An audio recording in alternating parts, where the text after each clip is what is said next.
अब नेक्स्ट हमारे पास थ्योरम है, let T be a linear transformation from U to V if U F is a finite dimensional vector space then U and R T. अब इसका क्या मतलब है कि देखो आर टी पूरे पढ़ लेते हैं। That is range space of T have the same dimension if and only if T is non singular. इसका मतलब है टी हमारे पास कोई भी लीनियर ट्रांसफॉर्मेशन है यू टू वी और हमें पता है यू एफ जो कैसा है, फाइनाइट डायमेंशनल है। ठीक है, तो हमें क्या प्रूफ करना है कि dimension of u is equals to dimension of range space of t if and only if t is non singular. ठीक है, तो हमें एक बार ये वाली चीज़ को मान के चलेंगे और टी को नॉन सिंगुलर प्रूफ करेंगे और एक बार टी को नॉन सिंगुलर मान के चलेंगे और शो कर देंगे कि dimension of U is equals to dimension of range space of T. तो देखो सबसे पहले हमने लेट कर लिया कि dimension of U equals to dimension of range space of T. अब हमें पता है कि डायमेंशन ऑफ यू किसके बराबर होती है, dimension of range space of T plus dimension of null space of T. ये हमने पहले थ्योरम की थी, उस थ्योरम से आ गया। ठीक है, is equals to dimension of U, क्योंकि ये वाली चीज़ हम पढ़ चुके हैं पहले थ्योरम में।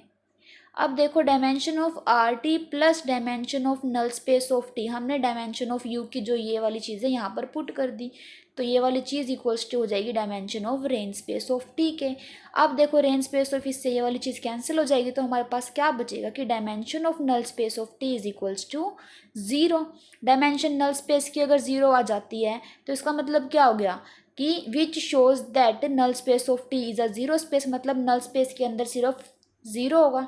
अगर डायमेंशन उसकी ज़ीरो आ रही है तो मतलब नल स्पेस ऑफ टी के अंदर सिर्फ ज़ीरो एलिमेंट होगा। और हमने ये वाली चीज़ डेफिनेशन में पढ़ी थी कि अगर नल स्पेस ऑफ टी में सिर्फ ज़ीरो एलिमेंट हो तो टी कैसा हो जाता है, नॉन सिंगुलर। ये वाली चीज़ नल टी अगर हमारे पास null space of T zero हो जाए तो टी हमारे पास कैसा हो जाता है, नॉन सिंगुलर। तो यहाँ से हमारे पास टी कैसा आ गया, नॉन सिंगुलर। तो हम ये वाली चीज़ मानकर चले थे और हमने दिखा दिया कि T is a non singular है। अब हम टी को नॉन सिंगुलर लेकर चलेंगे और dimension of U is equals to dimension of range space of T को प्रूव करेंगे। तो देखो conversely if T is non singular, अगर टी नॉन सिंगुलर है तो zero is the only vector that belongs to null space of T.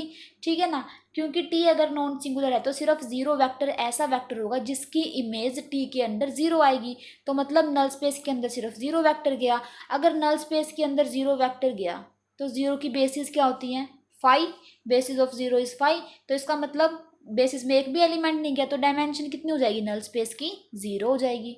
ठीक है, और नल स्पेस की डायमेंशन जीरो हो गई हमारे पास, और हमें पता है कि dimension of range space of T plus dimension of null space of T is equals to dimension of U, पर डायमेंशन नल स्पेस की कितनी है, जीरो, तो means this plus zero is equals to dimension of you.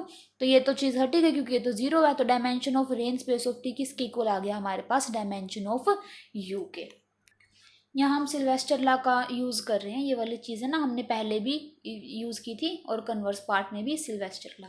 ठीक है, अब next हमारे पास क्या है, अ लीनियर ट्रांसफॉर्मेशन, एक लीनियर ट्रांसफॉर्मेशन है T R N to R M given by Y is equals to A X is non singular if and only if the matrix A of transformation is non singular. अगर T हमारे पास non singular है तो जो ये ए होगी वो कैसी होगी, मैट्रिक्स नॉन सिंगुलर होगी, और अगर ए नॉन सिंगुलर है तो जो टी ट्रांसफॉर्मेशन होगी वो कैसी होगी, नॉन सिंगुलर होगी। मैट्रिक्स के नॉन सिंगुलर होने का मतलब है कि उसका डिटर्मिनेंट नॉन जीरो हो। तो देखो सपोज कर लिया matrix A of transformation is non singular. अब की बार हम मान के चलें कि जो मैट्रिक्स है वो कैसी है, नॉन सिंगुलर है, और हमें क्या दिखाना है कि टी कैसा हो जाए, नॉन सिंगुलर हो जाए।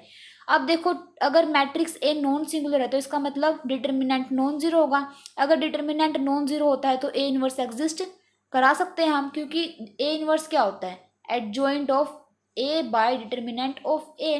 Determinant of a non zero है तो इसका मतलब ए इनवर्स एग्जिस्ट कर रहा है। ठीक है, अब हमने क्या किया कि x1 x2 दो वेक्टर ले लिए किसके, डोमेन के। डोमेन हमारे पास क्या है, आर एन। ठीक है, मतलब एन टप्पल एलिमेंट हो गए जिसकी सारी की सारी एंट्रीज कैसी हैं, रियल हैं। दीज आर ट्रांसफॉर्म्ड टू, क्योंकि टी ऑफ x1 की वैल्यू हमारे पास क्या आएगी, ए x1, और टी ऑफ x2 की वैल्यू हमारे पास क्या आएगी, देखो y है ना, इस y को हमने टी ऑफ x मान लिया, is equals to A x.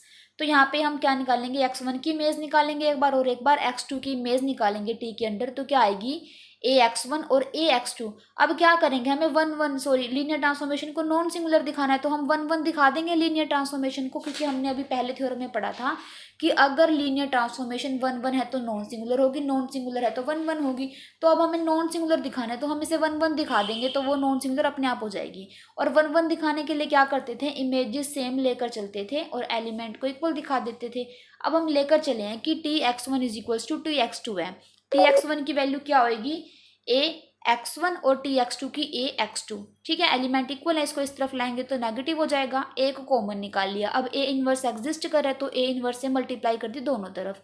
A inverse ए क्या हो जाएगा, आइडेंटिटी हो जाएगा, और आइडेंटिटी के साथ मल्टीप्लाई करेंगे तो वही चीज़ रहेगा। ठीक है ना, तो x1 minus x2 is equal to ये वाली चीज़ क्या बन जाएगी, 0। तो इसका मतलब x1 इसके x2 के इक्वल आ गया।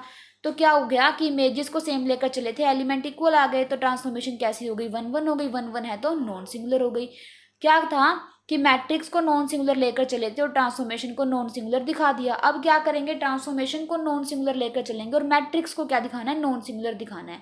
देखो, लेट द ट्रांसफॉर्मेशन भी नॉन सिंगुलर, हमने मान लिया जो ट्रांसफॉर्मेशन है वो कैसी है, नॉन सिंगुलर है। If possible let the matrix A B singular matrix. ठीक है, इसने क्या बोला है, हमें दिखाना था ए नॉन सिंगुलर है, हम मानकर क्या चल पड़े कि ए कैसी है, सिंगुलर है। ठीक है, देखो अब हम मान के चले हैं कि मैट्रिक्स ए सिंगुलर है। ठीक है, दिखाना तो नॉन सिंगुलर था, हम मान कर चले हैं कि मैट्रिक्स ए कैसी है, सिंगुलर है। तो अगर मैट्रिक्स ए सिंगुलर है तो A X is equals to 0 का नॉन जीरो सोल्यूशन पक्का मिलेगा। ठीक है, ये हम पहले पढ़ चुके हैं कि अगर एक मैट्रिक्स सिंगुलर है तो A X is equals to 0 का क्या होगा, नॉन सिंगुलर सोल्यूशन मिलेगा। सिंगुलर का मतलब है कि determinant of A is equals to 0। तो हमने मान लिया कि वो जो नॉन जीरो सोल्यूशन था एक्स है, which is not equals to 0, क्योंकि नॉन जीरो सोल्यूशन है ना।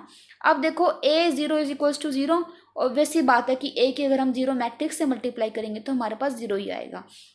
That implies A X is equals to A 0। क्यों हुआ, क्योंकि राइट हैंड साइड इक्वल है तो लेफ्ट हैंड साइड भी इक्वल होगी, तो ये वाली चीज़ क्या हो जाएगी, इन दोनों आपस में इक्वल हो जाएंगे। This shows that image of x and 0 is same. ये वाली चीज़ हमें क्या शो कर रही है कि इमेज किसकी, एक्स और 0 की कैसी है, इक्वल है। ठीक है, इमेज कैसे हुई है, ए एक्स है। देखो हमने मैपिंग कैसे डिफाइन की थी, T X is equals to A X. तो मतलब जो ए एक्स है वो क्या होगा, ए एक्स इमेज किसकी है, एक्स की है, और ए 0 किसकी इमेज है, 0 की। तो ये वाली चीज़ किसके इक्वल है, टी ऑफ 0 के इक्वल। तो इसका मतलब क्या हो गया, X is equals to 0। X is equals to 0 हो गया ना, क्योंकि जो टी ट्रांसफॉर्मेशन हम मान के चले थे नॉन सिंगुलर है, नॉन सिंगुलर है तो मीन्स 1 1 मैपिंग होगी ना। अगर टी ट्रांसफॉर्मेशन नॉन सिंगुलर है तो 1 1 भी होगी, अभी हमने पहले थ्योरम की है, नॉन सिंगुलर है तो 1 1 होगी, इसी का यूज कर दिया। तो 1 1 होगी तो मतलब क्या है, अगर इमेजेस सेम है तो एलिमेंट्स भी इक्वल होंगे। तो यहाँ से हमारे पास क्या आ गया कि x इज इक्वल्स टू 0। ठीक है, बट यहाँ से हम क्या मान के चले थे, हमारे पास तो क्या आया था, नॉन जीरो सोल्यूशन आया था, मतलब x नॉन जीरो आया था, और यहाँ पर हम बोल रहे हैं x 0 है। तो कॉन्ट्राडिक्शन आ गई, और कॉन्ट्राडिक्शन क्यों आई, क्योंकि हम मान के चले थे कि a कैसी है, सिंगुलर है। तो इसका मतलब क्या होगा, a is non singular matrix.